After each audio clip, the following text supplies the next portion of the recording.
มาหาน้องอยู่เว้นนี่อ่าเราก็จมมาเจ็บท้องถ่ายบ่ออกเราอ่ะเออเจ้ากินยังดำเอ้ยน้องก็ถามเพิ่นเราเรื่องน้องดำแล้วก็อายเอ้ยน้องรถขึ้นอยู่เป็นอะไรเนาะโอ้ยน้องก็ได้เลื่อนเข้าไป YouTube ได้ไปเลื่อนพอคลิปเพิ่นถ่ายกับเบาลี่ฮะเพิ่นก็ได้เว้าภาคพินถึงอ้ายนี่แหละอ้ายเอ้ยเอ้าโดยเพิ่นได้เว้าว่าอันเห็นเบาซิงเพิ่นว่าเบาซิงนำมาเฮือนเอ้ยเฮาว่าเบาแซนเราบ่อยากให้มาเราสร้างเบาซิงเราว่ะก็น้องอยากกราบขอโทษอ้ายเอ้ยเพิ่นหันคนหูเฒ่าบ่ถึงการอ้ายเอ้ยจักเพิ่นไปได้ยินมาได้ใช้น้องก็บ่ฮู้อ๋อแล้วก็เว้าไปเพลงลาวหั่นน่ะเราบ่อยากว่าให้อ้ายถือโทษเอาความเพิ่นน้องก็คิดอยู่โอ้ยน้องเราคือเว้าแนวนั้นว่ะน้องสิได้ขอโทษทางน้องดำแทนน้องดำเพิ่นแหละอ้ายเอ้ยเพิ่นคนอันเว้าอันนั้นแน่อ้ายเอ้ยเพิ่นก็บ่ฮู้ปานใดในคลิปตัวใดก่อนเนาะคลิปอันบ่าวลี่เขาไปวังเถียงนี่บ่อ้าย อ๋อน้องเลือนเห็นอ้ายว่าน้องดำเราเพิ่นคือเว้านั่นเนาะว่าเราได้ยินมาแต่ไสเด้น้องว่าโอ้ยน้องว่าเราก็คือไปเว้าแนวนั้นเพิ่นว่าอันบ่าวซิงมาเพิ่นว่าบ่าวแซนเราบ่อยากให้มาเราสั่งบ่าวซิงเราว่าแนวนี้โอ้ยว่าสาวอันนี้เพิ่นคือเว้าไปจังนั้นเนาะน้องก็ว่าน้องก็ล้มกันกับอันทางเมียเขาสร้างเพิ่นก็อาจจะเว้าโดยที่บ่ได้คิดพี่น้อยเนาะก็บ่เป็นหยังดอกน้องเอ้ยนั่นแหละจะว่าโอ้ยน้องว่าสิได้ขอโทษขออภัยอ้ายแทนเพิ่นแลอ้ายเอ้ยเราอันอยากเว้าบ่อันนั้นน้อยจักสิอธิบายเรื่องราวกับของหมอสิงห์นี่ได้พี่น้อยเนาะก็ว่าบ่อยากเว้าเทิงนั่นแหละพี่น้อยนำบ่ม่วนว่าสั่งเนาะคือเฮาบ่ได้สั่งเฮาบ่ได้สั่งบ่ได้เครียดบ่ได้ร้ายทางหมอสิงห์ไงบ่ได้เครียดบ่ได้ร้ายบ่สิงห์ดอกพี่น้อยเนาะโดยเฮาบ่ได้เคยเครียดร้ายเราที่ผ่านมานะเนาะให้แต่อยากให้ฮู้ว่าเบาสิงห์เราเฮ็ดโตของเราเองเนาะบ่ได้เกี่ยวข้องกับบ่แซนแม้แต่อย่างใดพี่น้อยเนาะเราการกระทำของตัวเราเองสินะโดยเพราะว่าถ้าว่าท่านใดเนาะก็สิว่าแล้วก็ผู้เพิ่นบ่มักเฮาแหละพี่น้องเนาะก็FCเพิ่นก็ให้กำลังใจเฮาแต่ว่าเพิ่นก็สิฮู้ว่ามันเป็นที่ไปที่มาในใดสินะก่อนมันสิมาเป็นแบบซี่นะพี่น้องเนาะแต่ว่าก็มันก็บ่จักจบจักสิ้นเนาะเนาะน้องเนาะก็สิว่าไปแล้วก็เฮาก็บ่ได้ก็ได้แต่อธิบายให้ฟังเล็กๆน้อยๆไปแหละพี่น้องแล้วก็สิให้เว้านั่นนี่หลายก็เฮาก็บ่อยากเว้าสินะก็บ่ได้สั่งเราหรอกก็บ่ได้เคยคิดสิสั่งสิเครียดอะไรเราเลือกทางของเราเองบ่ได้เกี่ยวกับบ่แซนนะพี่น้องเนาะ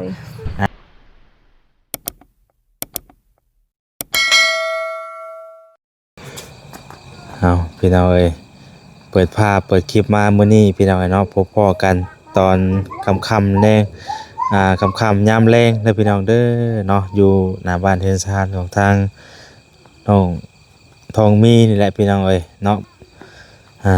หลังจากที่ว่าเดินทางออกมาแต่บ้านน้องดำเนาะกลับไปหาน้องดำพี่น้องเอ้ยเขาไปเล่นน้ำเพิ่นเนาะไปเล่นน้ำเพิ่นก็ว่าเจ็บท้องว่าซั่น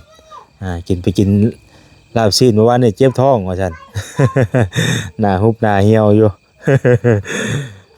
แต่ว่าทางว่าซั่นเอายาให้เพิ่นอยู่เนาะ2 เม็ดนี่แหละให้เพิ่นกินเดี๋ยวมื้ออื่นจังมาถามไทยเพิ่นอีกเพิ่มเติมอีกพี่น้องเอ้ยก็มาค่ำในมื้อนี้ก็ได้เนาะขออภัยนำหลายๆพี่น้องเอ้ยโธ่มีไผแน่เด้มาหามื้อนี้เนาะหลายคนบ่เนาะสบายดีเด้อโดยโอ้ผูกเปแล้วบาดนี้เนาะ เออคักแล้วบาดนี้เนาะเอสบายดีครับมาแต่ใช้นี่ไปจะเอาขึ้นไปกินน้ำน้อง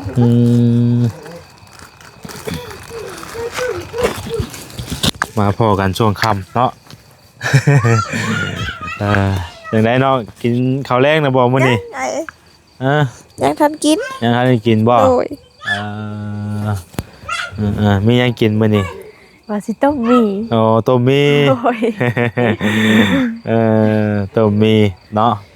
ต้มหมี่ลวกไข่และยำนี่เนาะพี่น้องเอ้ยทางน้องดำเพิ่นก็ถามว่ากินข้าวกับหยังต้มหมี่ว่าซั่นลวกไข่อันนั้นก็ได้ ก็พอกินอยู่เนาะโดยจังได๋มื้อนี้เฮ็ดเวียกหยังมื้อนี้มื้อนี้บ่ โดย มื้อนี้พรวนดินก็หน่อไม้ อ๋อ แล้วก็ขุดนานพัก คนดินนั้นว่าตามเงาเพิ่นนี่บ่ โดย โอ้ พรวนดินนั่นแล้วก็ อ่า ขุดน้ำเด้ ขุด เพิ่นจังอยู่ว่าเพิ่นจังซุ่ม ขุดคนเงาเพิ่นขึ้นมาเนาะแล้วก็รดน้ำใช่แปลนคักก็ยังบัดนี้เนาะ โอ้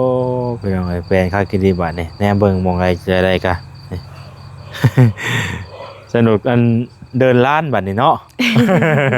คือกว้างคือยังขึ้นอีกเนาะบัดนี้ โดย เออทางหญ้าทางยังออกแล้วคือกว้างเป็นยังไงบัดนี้คำว่าคำแน่มื้อนี้ก็ได้เนาะ โดย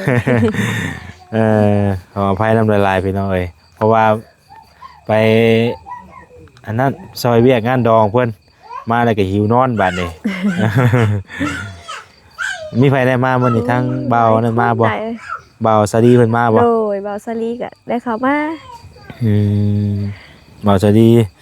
เบาเวียดเนาะ โดย ว่าเบานั่นเพิ่นมาบ่เบาบ่จิตบ้านมาบ่มื้อนี้ มาบ่าวจิตกลับมา โอ้บางทีเพิ่นก็มาเนาะนี่ก็มาแต่หาน้องดำเพิ่นพุ่นแหละ โดย มาแต่หาเพิ่นว่าเจ็บท้องว่าซั่น บ่ เจ็บท้องมันไปกินลาบซีนเมื่อวานนี่เพิ่นว่า เพิ่นมาหาน้องอยู่เว้นนี่ อ่า เราก็จมมาเจ็บท้องถ่ายบ่ออกเราอ่ะ เออ เจ้ากินหยังดำเอ้ยน้องก็ถามเพิ่นเราเรื่องน้องดำแล้วก็อายเอ้ยน้องรถขึ้นอยู่ เป็นจังไดเนาะ โอ้ยน้องก็ได้เลื่อนเข้าไป YouTube ได้ไปเลื่อนพอคลิปเพิ่นถ่ายกับเบาลี่ ฮะ เพิ่นก็ได้เว้าภาคพินถึงอ้ายนี่แหละอ้ายเอ้ย เอ้า โดยเพิ่นได้เว้าว่าอันเห็นเบาซิงเพิ่นว่าเบาซิงนำมาเฮือนเอ้ยเฮาว่าเบาแซนเราบ่อยากให้มาเราสร้างเบาซิงเราว่าก็น้องหันจะกราบขอโทษอ้ายเอ้ยเพิ่นหันคนหูเฒ่าบ่ถึงการอ้ายเอ้ยจักเพิ่นไปได้ยินมาได้ใช้น้องก็บ่ฮู้ อ๋อ แล้วก็เว้าไปเพลงลาวหั่นน่ะเราบ่อยากว่าให้อ้ายถือโทษเอาความเพิ่นน้องก็คิดอยู่โอ้ยน้องเราคือเว้าแนวนั้นว่าน้องก็สิได้ขอโทษทางน้องดำแทนน้องดำเพิ่นแหละอ้ายเอ้ย เพิ่นคนอันเว้าอันนั้นแน่อ้ายเอ้ยเพิ่นก็บ่ ใน ฮู้ปานใด คลิปตัวใดก่อนเนาะ คลิปอันบ่าวลี่เขาไปวังเถียงนี่บ่อ้าย อ๋อ หนูน้องเลือนเห็นอ้ายเอ้ยว่าน้องดำเราเพิ่นคือเว้าอันนั้นเนาะว่าเราได้ยินมาแต่ไสเด้น้องว่าโอ้ยน้องว่าเราก็คือไปเว้าแนวนั้น เพิ่นว่า อันบ่าวซิงมาเพิ่นว่า อืม บ่าวแซนเราบ่อยากให้มาเราสั่งบ่าวซิงเราว่าแนวนี้โอ้ยว่าสาวอันนี้เพิ่นคือเว้าไปอันนั้นเนาะน้องก็ว่า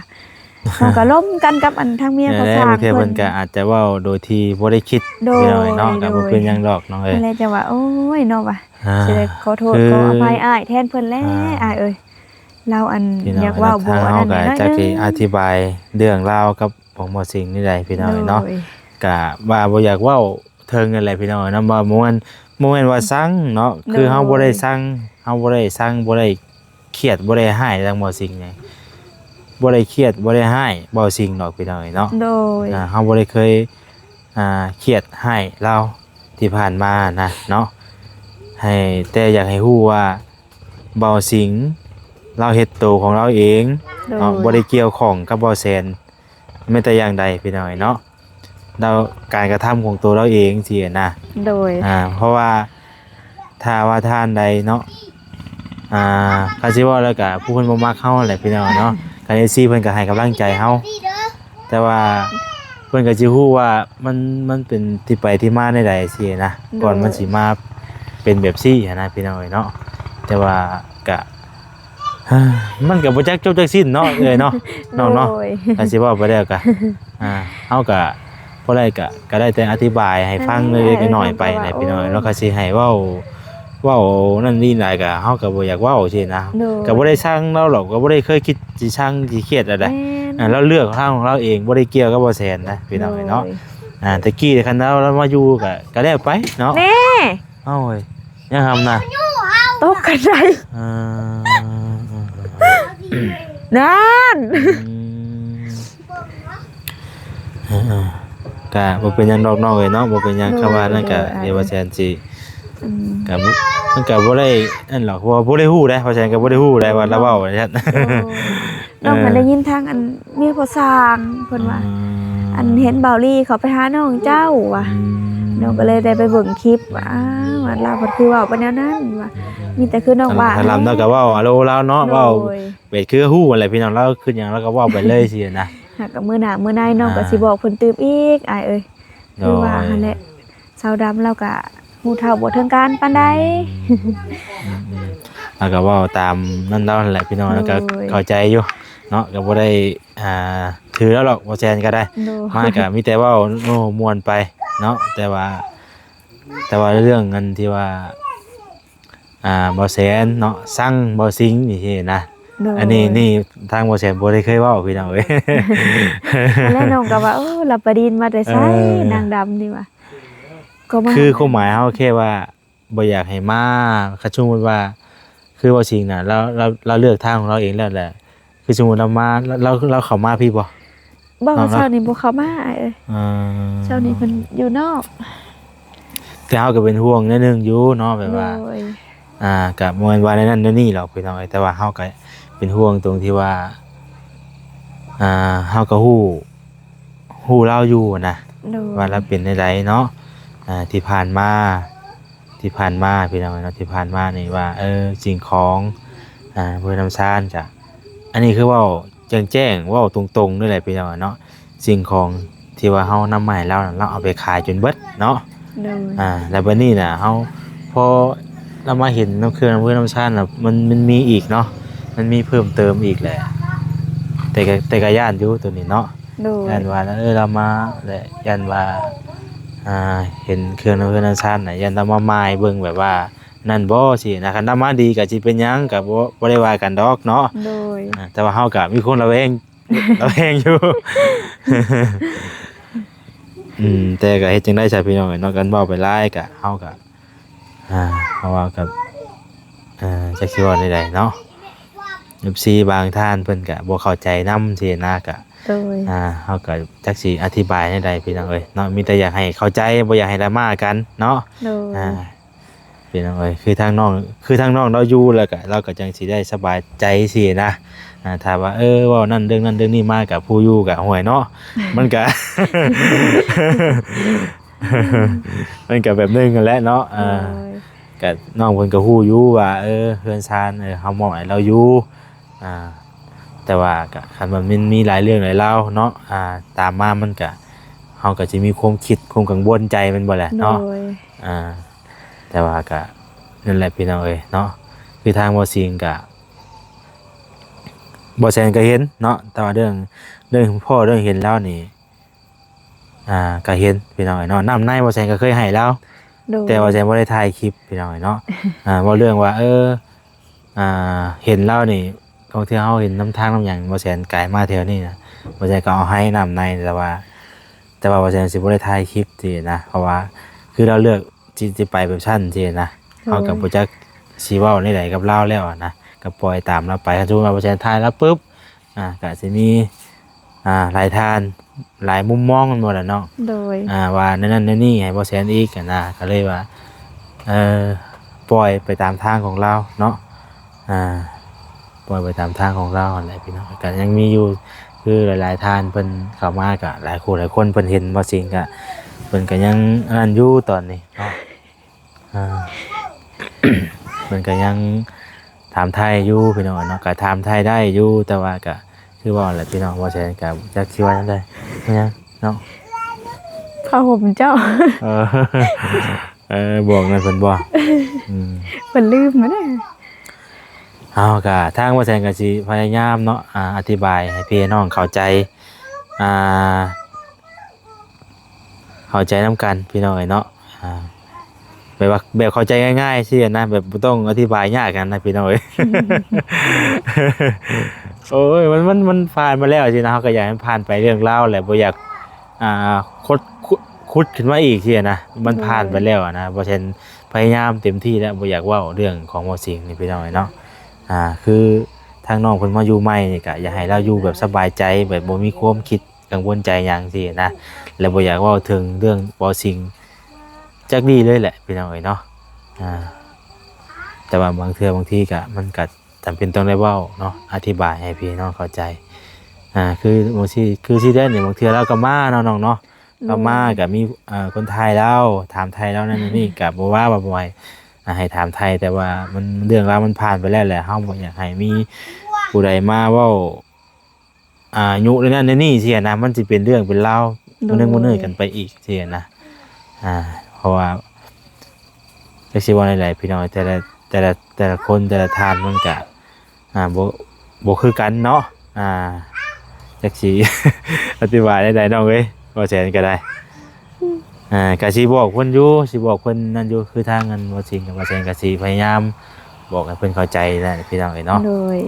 แต่ว่าบ่เรื่องเคยบอกนี่ก็บอกอยู่เลยบ่แสนก็เคยบอกเราได้โดยก็คือฮู้แหละเราเป็นคนที่แบบว่าบอกไปแล้วก็ซื่อๆสินะซื่อๆเฮาก็มีความกังวลใจแต่เรื่องนั้นนี่แหละเข้าของที่เฮานำมาแล้วก็คันว่าในเกิดว่าสมมุติว่าเฮามื้อใดมื้อนึงเฮาบ่อยู่เนาะสินะก็ย่านอยู่แต่ว่าก็เบิ่งก่อนเนาะน้องเนาะมันยังบ่ทันได้เกิดเฮาก็แต่ว่าก็คิดไว้แล้วพี่น้องเนาะแต่ว่าคือว่ามันบ่มีหยังเกิดขึ้นก็ดีสินะโดยเพราะว่าเราก็ไกลไปไกลมาอยู่แต่ละมื้อก็ได้เฮ้ยเนาะจักสิว่าจังได๋เอ้ามีแต่ต้องขึ้นอย่างไรเด้อน้องเด้ออดทนไปสู่ไปเนาะอยู่แบบสบายๆนะคือทางนั้นก็เฮาก็จังคอยว่าคอยคุยกันไปเรื่อยๆเนาะคือทางเพิ่นเข้ามาก็เฮาก็บอกเพิ่นบ่แซ่นก็เห็นก็สิบอกอยู่นั่นแหละพี่น้องเอ้ยเพราะว่าเรือนหลังนี้ก็บ่แม่นของเราแล้วสินะมันอยู่หม่องเช่าหลังนี้ก็บ่แม่นของเราแล้วก็สิว่าหลายๆเราอยู่มักอยู่แบบฉันเด้ เฮาบ่ได้ให้ได้เครียดแล้วหรอกเฮาเห็นเฮาก็ว่าเฮาถามปกติคือเก่านั่นแหละพี่น้องก็บ่ได้เคยให้เคยว่าเรานั่นนี่หรอกว่าสิ่งก็ได้เรามามื้อนั้นก็น้องก็จะเห็นอายเอาน้ำให้เพิ่นเนาะโดยเพิ่นกายมาน้องก็เห็นอายตอนเพิ่นก็เอาให้พี่น้องบ่แซ่นคือว่าแต่ว่าบ่แซ่นบ่อยากถ่ายคลิปสินะแต่ว่าบ่แซ่นถ่ายคลิปปึ๊บมันก็หลายท่านเพิ่นก็สิหลายมุมมองมันบ่แหละเนาะก็สิมีดราม่าว่ามันมีหลายมุมมองเนาะหลายเสียงว่าซั่นจ้ะหลายคนหลายแนวคิดเนาะว่าซั่นก็เลยว่าเอาให้เพิ่นไปตามทางของเพิ่นเฮาก็บ่อยากดื้อฟื้นหยังสินะเฮาฮู้เราดีอยู่แล้วว่าเราเป็นจังไดพี่น้องเนาะกับที่ผ่านมาตะกี้คันคือตะกี้อีดีน่ะแต่แรกดีน่ะมันก็อีต้นแต่แรกๆอีดีน่ะเราการกระทำของเรามันก็บ่ได้เป็นในนี้เด้คนเฮาก็แนมบ่เห็นมันหมดแหละว่าคนเฮานี่สิเปลี่ยนไปแบบใดเนาะเฮาก็บ่จักมันหมดแหละแม่นนะเฮาก็เห็นว่าเราอยู่ไปเวอร์ชันได้ร่อนไปบ่มีหม้องพักที่ย่างที่ยืนหม้องอยู่หม้องเช้าเพิ่นรักเพิ่นแลเฮาก็มาถ่ายแล้วก็มีผู้รักผู้ใหญ่เพิ่นสงสารเพิ่นให้เทื่อชาติให้ก็เฮาก็ดีใจนำลาวตะกี้นะอยากให้เราได้ให้เรามาอยู่นี่ก็ว่าพอได้มีหยังก็รับจ้างไปสินั่นเนาะหาอยู่กินไปให้เราพอได้มีเรือนมีชานอยู่เป็นหลักๆสิแหละนี่เราอยู่ไปบ่ล่ะถ้าเราอยู่ได้กันเกินคือตะกี้นะเป็นคือเดี๋ยวนี้มันก็ตัวแล้วมันก็เบิดโอกาสได้บัดนี้ของแนวให้โอกาสมาหลายๆเด้คือกับทางบ่แสนก็บ่ว่าสิว่าเฮ็ดด้วยอันนั้นได้แบบว่าคือเฮ็ดตามจุดประสงค์ทางผู้ใหญ่เพิ่นเด้ก็คือเฮือนซ่านนี่ก็บ่แม่นเงินบ่แสนเฮ็ดดอกเพิ่นเป็นเงินผู้รักผู้ใหญ่ผู้เพิ่นอันฝากมาให้เฮ็ดให้สร้างเฮาก็เฮ็ดไปตามจุดประสงค์เพิ่นแม่นบ่ล่ะ ให้ไปตามจุดประสงค์ผู้ใหญ่เพิ่นพี่น้องเฮาก็เป็นสะพานบุญให้เพิ่นเพิ่นว่าจังได๋ก็ว่าตามเพิ่นนั่นแหละเห็นได้ซะเนาะ จังว่าเฮาก็บ่อยากให้ดราม่าสินะพี่น้องเนาะก็ให้เข้าใจนั่นแหละเนาะเอาอดทนเอาเด้อน้องเด้อสู้ๆเด้อเป็นจังได๋มื้อนี่มีแผนว่าได้มื้อนี่น้อยอยากคุณนัดพักไอ้คุณนัดพักและสิมาน้ำไว้กับเสียหญ้าหน้าบ้านนี่ยังบ่ทันแล้วใกล้ได้นี่เนาะโดยใกล้สิแล้วแล้วยังเหลือแต่จุดนี้เนาะโดยบุญดีเดชแห้งเหลือจุดนี้ก็ให้ดอกบาดนี่ดึงแล้วล่ะว่าบัดนี้เป็นจังได๋นอนน่ะรับแน่แล้วบ่แจ้งจะขึ้นที่2พุ่นแล้วทางน้องเพิ่นก็มาเด้เนาะโดยมื้อนี้เพิ่นมาเว้นเด้มาไวเนาะเพิ่นกำลังสิอาบน้ำไปเนาะเอ้ยสิบ่เย็นบ่โทบ่เนาะ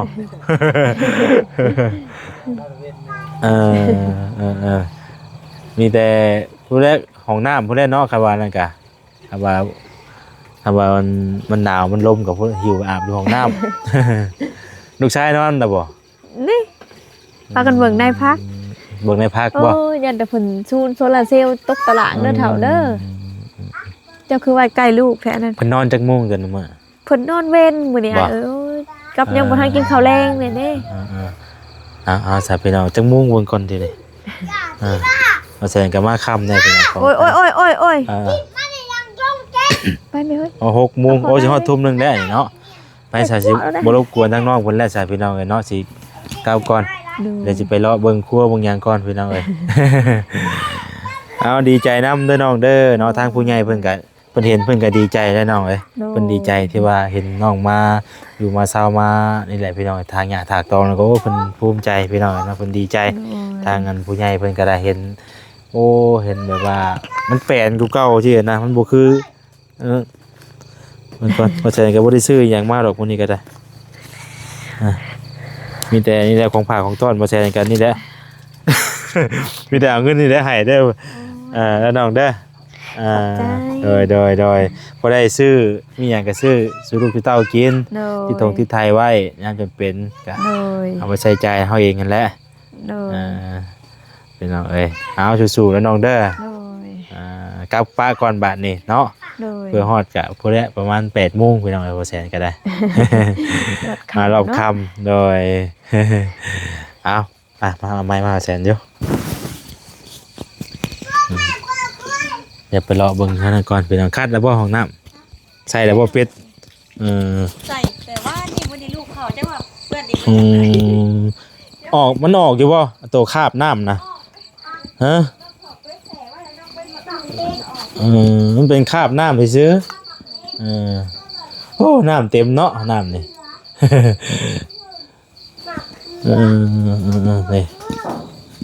นี่เป็นอะไร